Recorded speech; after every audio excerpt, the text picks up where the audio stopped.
तो जनाब welcome back. आज की वीडियो में हम लोग जानने वाले हैं कि यहाँ पे एक प्रोग्रामिंग लैंग्वेज के द्वारा हम लोग किस तरीके कंप्यूटर को कमांड्स देकर कोई भी काम करवाते हैं। कोई भी प्रोग्रामिंग लैंग्वेज किस तरीके वर्क करती है। प्रोग्रामिंग लैंग्वेज द्वारा कंपाइलेशन का जो प्रोसेस होता है उसको स्टेप बाय स्टेप द्वारा समझेंगे और इनबिल्ट फंक्शन कैसे काम करते हैं ये भी समझेंगे। आज से 2-3 दिन बाद मैं सी प्रोग्रामिंग का कोर्स लाने जा रहा हूँ, इसीलिए इस वीडियो को बना रहा हूँ। मैं इन डेप्थ में आज जानने वाला हूँ कि प्रोग्रामिंग लैंग्वेज कैसे वर्क करती है। और अगर आपको इसका बेसिक पता रहेगा तो आपको आने वाले लेक्चर्स बहुत ज़्यादा इजी लगने वाले हैं, बहुत अच्छे से आप समझ जाने वाले हो। तो प्लीज़ इस वीडियो को लास्ट तक देखना, ये मत सोचना वीडियो लंबी है, क्योंकि ये वीडियो आपका बहुत ज़्यादा माइंड खोलने वाली है। आपको रियल में जानने को मिलेगा कि एक प्रोग्रामिंग लैंग्वेज कैसे वर्क कर रही है आपके बैकएंड में। तो प्लीज़ इस वीडियो को लास्ट तक देखिए। चलिए अपनी वीडियो को स्टार्ट करते हैं बिना समय गवाए। तो जनाब हम लोग आ चुके हैं यहाँ पर कंप्यूटर की स्क्रीन पे। आज हम लोग समझने वाले हैं कि एक जो प्रोग्रामिंग लैंग्वेज होती है वो वर्क किस तरीके करती है जनाब। ठीक है, तो ये बहुत ही सीरियस क्लास होने वाली है, पर बहुत ही मजा आने वाला है। अगर आप इस क्लास को कंप्लीट देखते हो तो आपका प्रोग्रामिंग की तरफ बहुत ज्यादा इंटरेस्ट बढ़ जाने वाला है। और जब मैं सी प्रोग्रामिंग का कोर्स कल परसों से स्टार्ट करूंगा तो आपको और ज्यादा मजा आएगा, क्योंकि आपकी इनडेप्थ जो बेस है वो थोड़ा मजबूत हो चुका होगा। आपको इतना क्लियर होगा कि ये प्रोग्रामिंग लैंग्वेज कैसे वर्क कर रही है, ये कैसे एग्जीक्यूट कर रही है। ठीक है, तो सब चीजें हम लोग 1 बाय 1 समझेंगे। सबसे पहले अगर मैं पूछूं कि व्हाट इज प्रोग्रामिंग लैंग्वेज, अगर आपसे ये क्वेश्चन पूछा जाए कि एक प्रोग्रामिंग लैंग्वेज क्या होती है, तो आपने अक्सर बहुत से लोगों के मुंह से सुना होगा कि प्रोग्रामिंग लैंग्वेज कुछ नहीं होती है। व्हाट इज प्रोग्रामिंग लैंग्वेज, ये सिर्फ एक कंप्यूटर से बात करने का साधन होती है। मान लो ये कंप्यूटर है मेरे पास, ठीक है, ये हम है। अगर हमको कंप्यूटर से कोई काम कराना होता है तो वो हम लोग यार प्रोग्रामिंग लैंग्वेज की मदद से कराते हैं, क्योंकि डायरेक्ट हम लोग कंप्यूटर को कमांड दे नहीं सकते हैं, क्योंकि कंप्यूटर को ना ही हिंदी समझ में आती है, ठीक है, ना ही इंग्लिश आपके हिसाब से समझ में आती है। ठीक है, तो हम लोग उसको उसकी लैंग्वेज में समझाते हैं। तो उसकी लैंग्वेज आप लोग क्या कहते हो, उसकी लैंग्वेज कौन सी होती है? उसकी लैंग्वेज होती है, आप कहते हो जावा एक प्रोग्रामिंग लैंग्वेज है। आप कहते हो C++, ठीक है, आप कहते हो C, ठीक है। तो ये सब आप कहते हो कि ये प्रोग्रामिंग लैंग्वेज है। इनके माध्यम से हम लोग कंप्यूटर को इंस्ट्रक्शंस देते हैं और कंप्यूटर से काम कराते हैं, ठीक है, वर्क कराते हैं। तो कुछ हद तक देखा जाए तो मैं कहूँगा 10% बात ये सही है, ठीक है, कि प्रोग्रामिंग लैंग्वेज हेल्प करती है कंप्यूटर से काम कराने में। पर मैं यहाँ पे कहूँ 90% ये बात गलत है। प्रोग्रामिंग लैंग्वेज पूरी तरीके हेल्प नहीं करती है किसी भी कंप्यूटर से काम कराने में। प्रोग्रामिंग लैंग्वेज के साथ साथ बहुत सारी चीज़ें बैकएंड में काम कर रही होती हैं, जिनके बारे में अभी आप जानते नहीं हो। सिर्फ प्रोग्रामिंग लैंग्वेज से अगर कंप्यूटर काम करने लगता तो हर दूसरा बच्चा प्रोग्रामिंग लैंग्वेज बना लेता। क्वेश्चन ये भी उठता है कि प्रोग्रामिंग लैंग्वेज आई कहाँ से है, तो वो मैं नेक्स्ट वीडियो बनाऊंगा, वो मैं बताऊंगा कि प्रोग्रामिंग लैंग्वेज बनाई कैसे जाती है। फिलहाल ये है कि क्या प्रोग्रामिंग लैंग्वेज से ही सिर्फ कंप्यूटर से काम कराया जाता है? क्या प्रोग्रामिंग लैंग्वेज ही कंप्यूटर समझता है? अगर मैं आपसे पूछूं कि ये मान लो कंप्यूटर है, ठीक है, ये क्या समझता है? हिंदी समझता है, इंग्लिश समझता है, क्या समझता है? तो आप कहोगे भाई ये प्रोग्रामिंग लैंग्वेज समझता है, जावा समझेगा, C++ समझेगा, C समझेगा। तो मैं कहूँगा बिल्कुल नहीं, ये गलत है। ऐसा कुछ भी नहीं है। कोई भी कंप्यूटर ना ही जावा समझता है, ना ही आपका C, ना C++ और दुनिया की पाइथन वगैरह कोई भी लैंग्वेज नहीं समझता है। चाहे आपका कंप्यूटर हो, आपका मोबाइल हो, कोई भी डिवाइस ये प्रोग्रामिंग लैंग्वेज समझते ही नहीं है। ठीक, बस ये एक साधन है जिनसे ह्यूमन, मान लो हम ह्यूमंस हैं, वो काम कराते हैं, किसको? कंप्यूटर से काम कराते हैं। ठीक है, तो ये सिर्फ माध्यम है, क्या है? मीडियम, जो हमारी हेल्प करती हैं काम कराने में। अगर ये इन भाषाओं को समझते होते तो फिर कुछ प्रॉब्लम ना होती, डायरेक्ट सब हम लोग कर लेते हैं। अब कहोगे भाई बहुत कंफ्यूज कर रहे हो। अगर कोई कंप्यूटर आपका प्रोग्रामिंग लैंग्वेज नहीं समझता है तो वो समझता क्या है? अगर प्रोग्रामिंग लैंग्वेज नहीं समझता है तो वो क्या समझता है? क्वेश्चन ये उठते हैं। तो कंप्यूटर हमेशा जनाब आपका बाइनरी लैंग्वेज समझता है। कहोगे भाई ये बाइनरी लैंग्वेज क्या है? कुछ तो नाम सुना सुना सा लग रहा है, कहीं तो हम लोग ने पढ़ा है बाइनरी लैंग्वेज क्या होता है। बचपन में हो सकता है पढ़ा हो, या कभी कंप्यूटर क्लास में गए हो तो पढ़ा हो।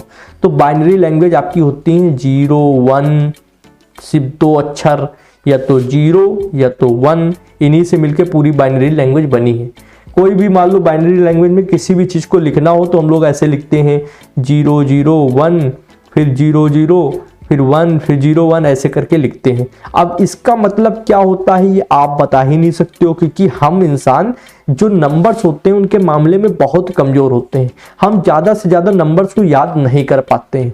आप कहोगे नहीं भाई मैं तो याद कर लेता हूँ, तो मैं आपसे सिर्फ एक सिंपल सा क्वेश्चन पूछूंगा। आपके फ़ोन में बहुत सारे नंबर्स हैं, पर आपको कितने नंबर्स याद हैं? मुश्किल से मुश्किल 5 या 6 नंबर। आपकी मम्मी का, ठीक है, आपके पापा का, आपके भाई का, ठीक है, आपकी सिस्टर का, आपके कोई छोटा कज़न है उसका, या फिर आपकी वाइफ का या हस्बैंड का। नॉर्मल इतने, बस इससे ज़्यादा आपको नंबर नहीं याद होंगे। बहुत सारे नंबर्स आपको सेव करने होते हैं। उसी तरीके बाइनरी लैंग्वेज जो होती है ये आपके सिर्फ 2 नंबर से मिलकर बनी होती है। यहाँ पे 0 और 1, ठीक है।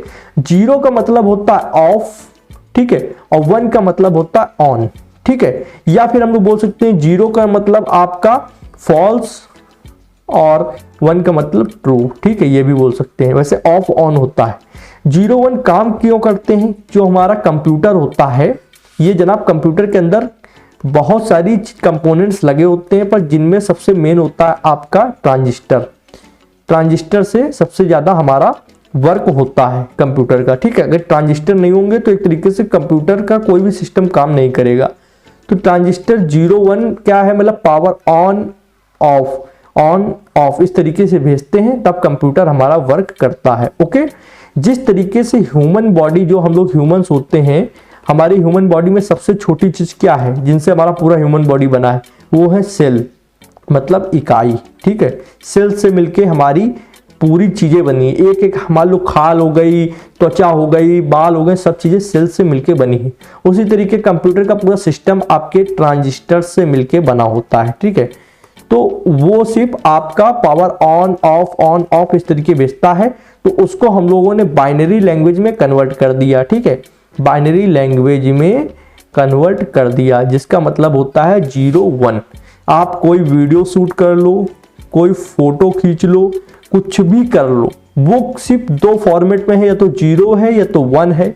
इन्हीं से मिलके हर चीज बनी है कंप्यूटर में। अभी आप ये रेड से सब देख रहे हो, कलर देख रहे हो, ये कर्सर देख रहे हो, ये पूरी स्क्रीन देख रहे हो, ये सब पूरे सेल्स 0 1 से मिलके बने। सारा प्रोग्राम कंप्यूटर के अंदर जितना प्रोग्राम होता है, आपका सिर्फ कंप्यूटर नहीं, आपके मोबाइल के अंदर एक तरीके से आप टेक्नोलॉजी में जितनी भी चीजें देखते हो वो सिर्फ 0 और 1 में बनी होती है। ओके, अब क्वेश्चन ये उठता है कि भाई आप बहुत ज्यादा कंफ्यूज कर रहे हो।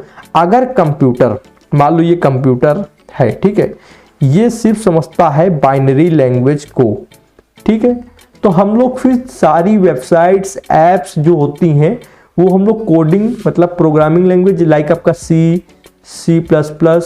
जावा, इन सब से कैसे बनाते हैं?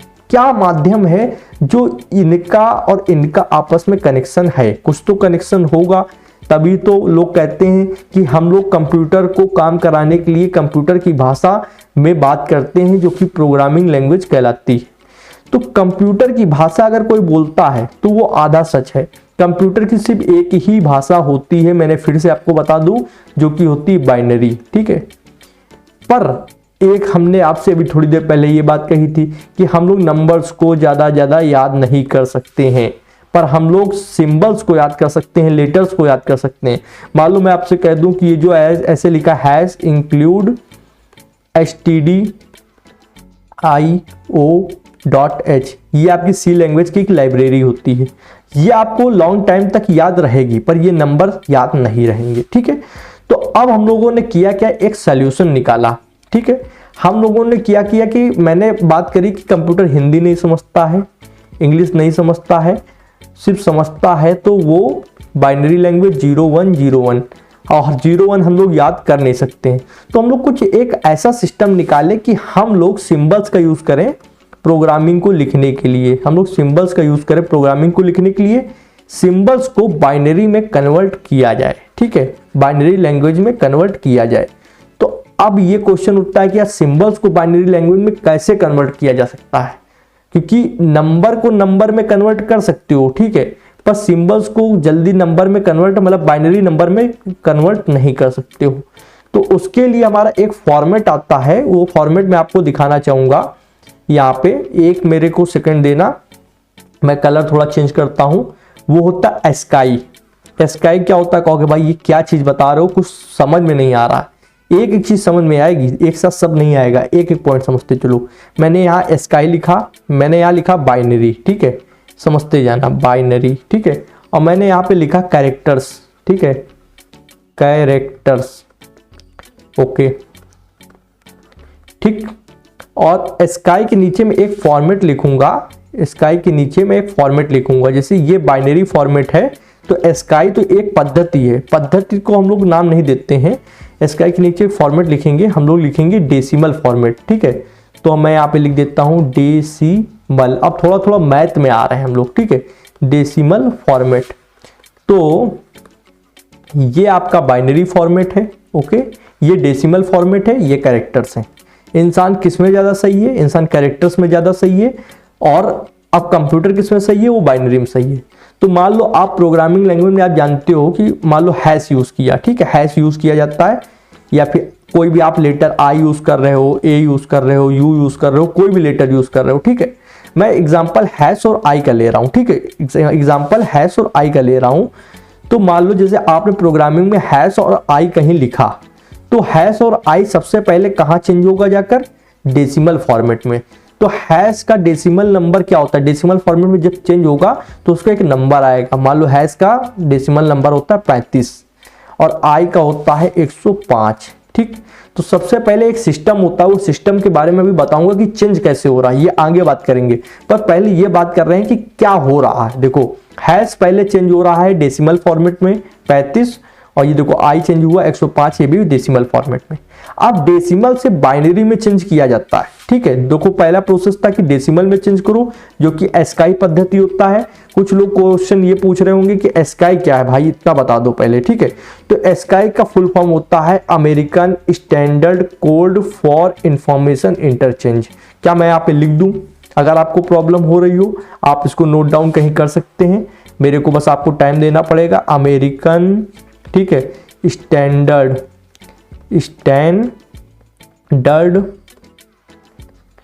Code for information interchange, code for inform, इसका शॉर्टकट है, ठीक है, इंफॉर्मेशन इंटरचेंज, ठीक है। तो अब ये समझो ये इसका फुल फॉर्म है। मैं बहुत ही डीपली में जा रहा हूं, ये एक बार समझ जाओगे। जिंदगी में कभी भी कोई क्वेश्चन करता है कि कंप्यूटर में प्रोग्रामिंग लैंग्वेज कैसे वर्क करती है, आप बता ले जाओगे, ठीक है। तो अब मैं आपको दिखाता हूं। अब ये 35 है, इसको बाइनरी में चेंज करना है, और इसको 105 को बाइनरी में चेंज करता है। तो 35 का बाइनरी नंबर क्या होता है मैं आपको बताता हूँ, ठीक है। 35 का आपका बाइनरी नंबर होता है जनाब, मैं कलर एक बार चेंज कर लूँ जिससे आपको अच्छे से समझ में आए। 35 का बाइनरी नंबर होता है 0 0 1 फिर 000 फिर 11, ठीक है। ये आपका 35 का बाइनरी नंबर है। सोचो मात्र एक सिंबल को हम लोगों ने जब डेसिमल में चेंज किया तो उन्होंने 2 नंबर्स बनाए, और जब 2 नंबर्स को बाइनरी में चेंज किया तो देखो 2 1 3 1 4 5 6 7 8 नंबर में चेंज हो गया। क्या आप इतना लंबा नंबर याद कर सकते हो? नहीं कर सकते हो, ठीक है। तो 105 का लिख रहा हूं 0 1 1 0 1 0 1, ठीक है। कोई क्वेश्चन ये करेगा कि भाई जरूरी है प्रोग्रामिंग लैंग्वेज, क्या हम लोग ये बाइनरी लैंग्वेज का यूज करके सॉफ्टवेयर बना सकते हैं, कोई सिस्टम, कोई प्रोग्राम, कोई एल्गोरिथम बना सकते हैं? बिल्कुल बना सकते हैं आप, पर अगर आपके अंदर इतनी क्षमता हो कि आप इतने नंबर्स याद कर सकें। मात्र अगर आपको 35 लिखना है तो आपको इतना पूरा नंबर याद करना पड़ेगा। सोचो आप पूरी प्रोग्रामिंग लैंग्वेज में कितनी सारी चीजें, कितने सारे कैरेक्टर्स यूज करते हो, तो आप कितनों कैसे प्रोग्रामिंग, कितने को बाइनरी नंबर याद कर पाओगे? नहीं कर पाओगे। इसीलिए एक सिस्टम बनाया गया है, कुछ ऐसा मतलब प्रोग्राम बनाया गया है जो चेंज करने के काम आता है। वो बनाया कौन है? जो प्रोग्रामिंग लैंग्वेज बनाते हैं उन्हीं का, वो कंपाइलर कहते हैं उसको, कंपाइलर बनाया जाता है, वो उसको कंपाइल करके चेंज करता है कोड में, उसका प्रोसेस समझते हैं। तो यहाँ पे बहुत सारे हैं, मैंने कुछ के नंबर आपको स्क्रीन पे दिखा रहा हूँ, ये नंबर सारे होते हैं। इन नंबर्स को आप देख लो, आपको याद करने की कोई जरूरत नहीं है। ये कहीं भी डायरेक्टली आपका यूज में नहीं आने वाले हैं कि कोई आपसे कहेगा जाओ बाइनरी में चेंज करके दिखाओ, ऐसा नहीं है। पर आप एक बार नजर मार लो, ठीक है, थोड़ा थोड़ा ध्यान रहना चाहिए, बाकी याद करने की कोई जरूरत नहीं। नेक्स्ट वीडियो में हम लोग ये बात करेंगे जनाब कि जैसे एक ही होता है डेसिमल नंबर, ठीक है। कभी कभी हम लोग को प्रोग्रामिंग लैंग्वेज में यूज करने के लिए हम लोग को एक थोड़ा बहुत ये नॉलेज होनी चाहिए कि डेसिमल बाइनरी में चेंज कैसे होता है, ठीक है। डेसिमल बाइनरी में चेंज कैसे होता है। तो इसमें बहुत ही सिंपल सी एक मैथ की ट्रिक लगती है, सिंपल मैथ की ट्रिक लगती है। वो ट्रिक मैं आपको इस वीडियो के बाद जो दूसरी वीडियो आएगी उसमें बताऊंगा कि कोई मान लो डेसिमल नंबर है तो उसको हम लोग बाइनरी नंबर में कैसे चेंज कर सकते हैं। जैसे 35 है तो इसको हम लोग बाइनरी नंबर में कैसे चेंज कर सकते हैं। और वहां पे मैं ये भी आपको बताऊंगा कि कोई बाइनरी नंबर है, ठीक है, तो उसको डेसिमल नंबर में कैसे चेंज कर सकते हैं। तो दोनों तरीके आपको नेक्स्ट वीडियो में जानने को मिल जाएंगे। ओके, इतना क्लियर हो गया। अब हम लोग देखो यहाँ पे टॉपिक क्या चल रहा था कि चेंज कैसे हो रहा है, क्या सिस्टम है जो काम कर रहा है। तो चलिए वो सिस्टम बनाना पड़ेगा, हम लोगों को यहाँ पे ड्रॉ करना पड़ेगा, ठीक है। तो चलिए मैं वो सिस्टम को आपको ड्रॉ करके दिखाता हूँ। आपको टाइम देना होगा मेरे साथ में, बाकी मैं यहाँ पे बैठा हूँ चीज़ों को करने के लिए। तो यहाँ पे मैं व्हाइट कलर का बॉक्स लूँगा, ठीक है, और यहाँ पे सबसे पहले एक छोटा सा बॉक्स इस तरीके का बनाऊंगा, ठीक है। और यहाँ पे मैं क्या लिखूंगा, सबसे पहले पेन लूंगा, पेन से मैं लिखूंगा सोर्स कोड, ठीक है। तो मैं यहाँ पे लिखूंगा सोर्स कोड। सोर्स कोड क्या होता है, जो आपकी प्रोग्रामिंग लैंग्वेज होती है। लाइक मैं यहाँ पे सी प्रोग्राम एक लिखता हूँ, छोटा सा सी प्रोग्राम लिख रहा हूँ, ठीक है। ये मैंने सबसे पहले, एक सेकेंड, इसको यहाँ पे सबसे पहले हैश लगाया जाता है सी प्रोग्राम के लिए, इंक्लूड, हैश इंक्लूड। इसको मैं जब प्रोग्रामिंग का कोर्स लेकर आऊंगा सी प्रोग्रामिंग का 3 दिन बाद, तब एक्सप्लेन करूंगा कि ये मैं क्या लिख रहा हूं। और बहुत ही आसान है, आपको एक बार में समझ में आ जाएगा। stdio.h, ठीक है। फिर उसके बाद इंट मेन, ये मेन फंक्शन है। फिर यहां से कर्ली ब्रैकेट ओपन हो जाएगा, ठीक है। और यहाँ पे मैं प्रिंट एफ क्या होता है, किसी चीज को प्रिंट करने के काम आता है, इसको भी हम लोग समझने वाले हैं। मान लो मैंने लिखा हेलो, ठीक है, ये लास्ट में सेमीकोलन लगेगा। रिटर्न में एक वैल्यू पास होगी जो कि है 0, ठीक है। और यहाँ पे लास्ट में कर्ली ब्रैकेट ऑफ कर देंगे। इतना क्लियर है। ये आपका सोर्स कोड है, ठीक है। सोर्स कोड आपका पहले जब आप सोर्स कोड लिखते हो और रन बटन दबाते हो, ठीक है, तो रन बटन दबाने के बाद में जनाब वो कहाँ जाएगा, सोर्स कोड कहाँ जाएगा। तो अब समझते चलना, एक बाय एक चीज़ों को चलेंगे यहाँ पे लेकर। तो सोर्स कोड जाएगा आपका प्री प्रोसेसिव डायरेक्टिव में, ठीक है, प्री प्रोसेसर बोल सकते हैं, डायरेक्ट प्री प्रोसेसर में जाएगा। ओके, इसको थोड़ा नीचे लेके आना पड़ेगा, हम लोग चीज़ों को बहुत क्लियर और साफ लेकर चलने वाले हैं। तो यहाँ पे इसको मैं पर्टिकुलर सिलेक्ट करने वाला हूँ, यहाँ पर लेके आऊँगा, ठीक है। अब मैं यहाँ पे लिख देता हूँ, जब आप इसको करते हो तो इसके बाद वो जाएगा प्री प्रोसेसर में। प्री प्रोसेसर क्या करता है मैं बता रहा हूँ, एक सेकंड मेरे को टाइम देना। प्री प्रोसेसर ये चेक करता है कि जो आपने यहाँ पे फंक्शन यूज किया है, प्रिंटफ फंक्शन, जिसका कोड कहाँ लिखा होता है, इसका कोड यहाँ पर लिखा होता है stdio.h। ये क्या चीज है, ये आपकी लाइब्रेरी है, ठीक है, ये लाइब्रेरी है। जैसे लाइब्रेरी में किताब होते हैं तो इस लाइब्रेरी में इसका कोड है प्रिंटफ का। तो ये चेक करेगा क्या प्रिंट सही, मतलब ये जो लाइब्रेरी यूज करी गई है ये सही है, चेक करेगा, ठीक है। ये चेक करने के बाद में एक फाइल बनाएगा। उस फाइल का नाम क्या होगा मैं अभी बताता हूं आपको। उस फाइल का नाम होगा hello.i, ठीक है। उस फाइल का नाम होगा आपका hello.i, ठीक है। इतना क्लियर हो गया। hello.i बन गई है। hello.i बनने के बाद में जनाब मैं नीचे जो कोड लिखा हूं इसको कर देता हूं रफ। अब ये किसी काम का नहीं है, आगे का प्रोसीजर हम लोग समझते हैं। कोड आप समझ चुके हो कि सोर्स कोड मतलब जो होता है, जो प्रोग्रामिंग लैंग्वेज हम लोग लिखते हैं, ठीक है, वो सोर्स कोड होता है। ओके, यहां पर आए, hello.i बन गई, इसको हम लोग यहां लिख सकते हैं hello.i। अब इसको हम लोग आगे पहुंचाते हैं। आगे ये कहां पर जाएगी मैं बता रहा हूं, एक सेकंड देना मेरे को। ये जाएगी अब हम लोग की कंपाइलर में, ठीक है। कंपाइलर क्या होता है उसको भी हम लोग यहाँ पे डिजाइन करने वाले हैं, कंपाइलर। ओके, कंपाइलर क्या होता है, कंपाइलर आपके कोड को कंपाइल करता है। इसको आपको डाउनलोड करना होता है सी लैंग्वेज को चलाने के लिए, या फिर किसी भी लैंग्वेज का अलग अलग कंपाइलर होता है, तो उसको हम लोग डाउनलोड करेंगे, ठीक है। अब हम लोग कंपाइलर डाउनलोड हो गया, उसके बाद का प्रोसेस क्या होता है, कंपाइलर में जब फाइल जाती है कंपाइल होती है तो उससे एक फाइल बन के निकल के आती है। उस फाइल का नाम होता है hello.s, एग्जाम्पल से ले रहे हैं, ठीक है। उस फाइल का नाम होता है hello.s। अब इस फाइल के अंदर क्या चीज़ है, ठीक है, hello.s। hello.s के अंदर आपकी असेंबली कोड होता है। असेंबली कोड एक तरीके का कोड है। अब वो मैं आपको ऐसे क्या बताऊँ, अजीब सा कोड होता है जो कि सिस्टम जानता है, ठीक है। तो ये असेंबली कोड होता है, ठीक है, इस फाइल के अंदर। अब ये hello.s जो है ये यहां पर मान लो बन गई hello.s, ठीक है। अब ये कहां जाएगी, ये जाएगी आपके असेंबलर में, ये जाएगी आपके असेंबलर में। चलिए यहां पे लिख देते हैं। असेंबलर एक सिस्टम है जो कि कंपाइलर के साथ ही और कंप्यूटर में होता है, ठीक है। असेंबलर क्या करेगा, इसको कन्वर्ट करेगा आपके बाइनरी कोड में, ठीक है। तो ये कन्वर्ट हो जाएगी बाइनरी कोड में। अब ये बाइनरी कोड डायरेक्ट आपका कंप्यूटर सिस्टम समझ पाएगा और जो भी आपने लिखा है, मान लो सोर्स कोड में हम लोग ने लिखा था printf, ठीक है, प्रिंट, ये फंक्शन लिखा था printf हेलो, ठीक है, हेलो लिखा था और तो यहाँ पे प्रिंट में क्या आएगा, हेलो, ठीक है। तो इस तरीके ये चीज होती है, ओके। तो आपको समझ में आएगा। पहले सोर्स कोड जाता है प्री प्रोसेसर में, वहाँ चेकिंग होती है कि सब सिंटेक्स सही है, लाइब्रेरी से जो फंक्शन लिया गया है वो लाइब्रेरी इंक्लूड करी गई है या नहीं करी गई है। उसके बाद में वो जाता है कंपाइलर में, कंपाइलर में असेंबली कोड में कन्वर्ट होता है, असेंबली कोड जाता है असेंबलर में और असेंबलर बाइनरी कोड में कन्वर्ट कर देता है, ओके। तो बाइनरी कोड में कन्वर्ट हो जाता है। इसी के बीच सारा मेथड यूज हो रहा है। आपको पता नहीं चलता है कि आपके द्वारा लिखा गया कोड कितनी जल्दी रिजल्ट में आ गया, पर उसके बैकएंड में बहुत सारी चीजें होती हैं जिनको जानना बिल्कुल भी इतनी जरूरी नहीं है।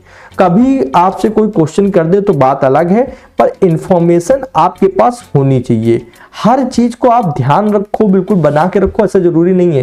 पर एज अ प्रोग्रामर, ठीक है, as a programmer, as a coder, ठीक है, आप चीजें याद करो थोड़ा बहुत, पर उनको लाइफ टाइम तक ये ना रखो कि उनको बिल्कुल दिमाग में बैठा के रखना है।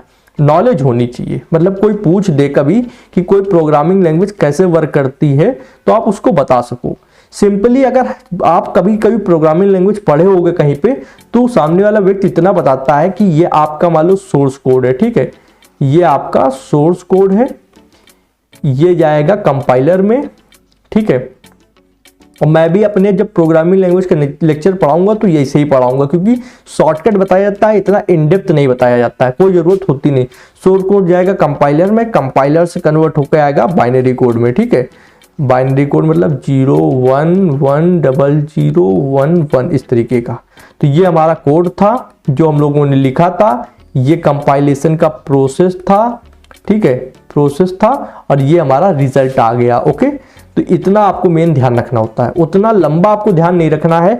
क्या होता है, बस उसकी नॉलेज रखो। कभी कोई पूछ दे कि इनके बीच में और कौन कौन से प्रोसेस होते हैं और क्या क्या स्टेप होते हैं, तो वो स्टेप बाय स्टेप आप उनको बता पाओ, इसलिए मैंने ये वीडियो बनाई है। बाकी कोई अगर आप कभी किसी को पढ़ा रहे हो या खुद पढ़ रहे हो तो बस आपको इतना ध्यान रखना है, ये आपका कोड है जो आपने सिस्टम में लिखा है, ये आपका बाइनरी कोड है जो कन्वर्ट होके आया है कंपाइलर द्वारा, ओके। इससे ज्यादा आपको कोई ध्यान नहीं रखना है और यही प्रोसेसिंग होती भी है।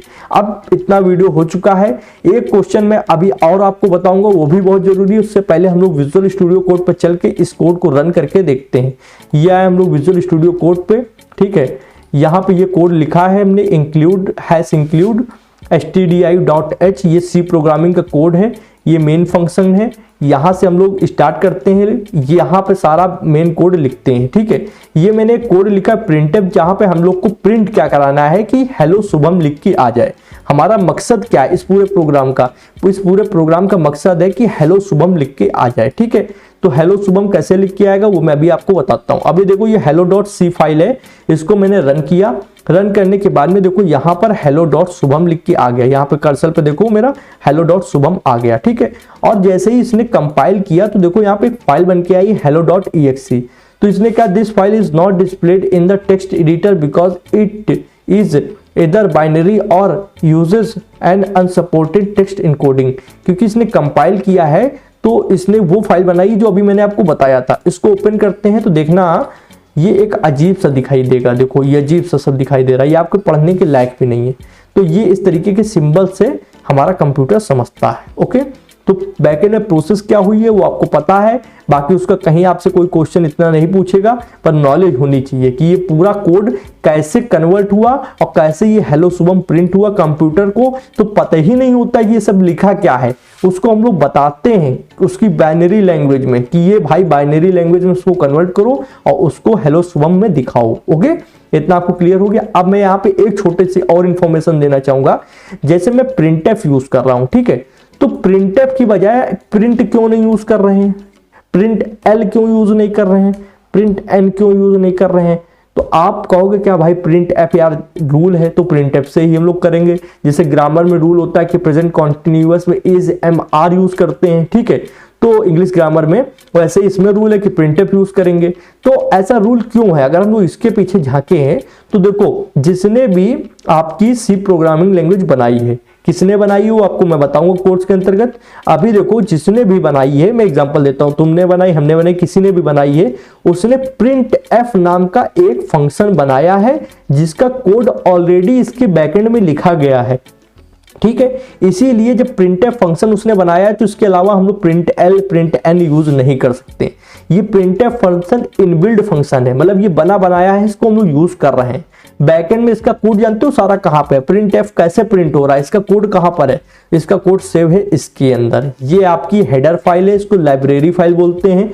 ये आपकी लाइब्रेरी, इसके अंदर सारा कोड लिखा हुआ होता है। अगर आप इसको नहीं डालोगे तो ये चलेगा नहीं। क्यों नहीं चलेगा? क्योंकि प्रिंटफ काम कैसे कर रहा है, प्रिंटफ किसने, मतलब प्रिंटफ को भी तो बनाया गया है, ये फंक्शन भी तो बनाया गया है, ये इनबिल्ट फंक्शन है जिसको हम लोग यूज कर रहे हैं सी प्रोग्रामिंग में। तो इसका सारा कोड ये कैसे काम कर रहा है वो इसके अंदर है। ओके, तो जब तक ये यूज नहीं होगा तब तक ये काम नहीं करेगा, ठीक है। तो ये लाइब्रेरी फाइल होती है जिसको हम लोग इंक्लूड कराते हैं। बाकी अभी मजा नहीं किरकिरा करूंगा, कोर्स आने दो, अच्छे से बिल्कुल इन डेप्थ में आपको एक जानकारी मिल जाएगी। आज की वीडियो लंबी बनी है पर मैंने इन डेप्थ में बताया कि कोई प्रोग्रामिंग लैंग्वेज कैसे वर्क करती है, कंप्यूटर 01 की भाषा समझता है और कुछ नहीं समझता है, पूरा डिटेल में आपको समझाया है। नेक्स्ट लेक्चर आएगा जहां पर हम लोग बात कर रहे होंगे कि कंप्यूटर में आपका जो डेसिमल नंबर होता है, डेसिमल नंबर को हम लोग चेंज कैसे करेंगे बाइनरी में, डेसिमल नंबर को बाइनरी में कैसे चेंज करेंगे, ठीक है। इस पे वीडियो आएगी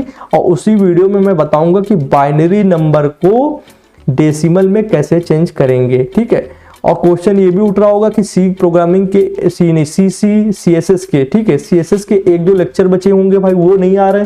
तो यार अभी मैं अपने होम पे नहीं हूं, मैं जैसे ही होम पर पहुंचूंगा तैसे ही वो 1-2 लेक्चर अपलोड कर दूंगा। ये जो वीडियो आप देख रहे हो ये पहले से शूट हुई है और इसको मैंने अपलोड करा है कहीं और से, तो आप ये समझ लो कि वीडियो कहीं और से शूट हो रही। जब मैं अपने होम पर पहुंचूंगा तब CSS के लेक्चर अपलोड होंगे, मात्र 1 या 2 लेक्चर ही बचे होंगे, ठीक है।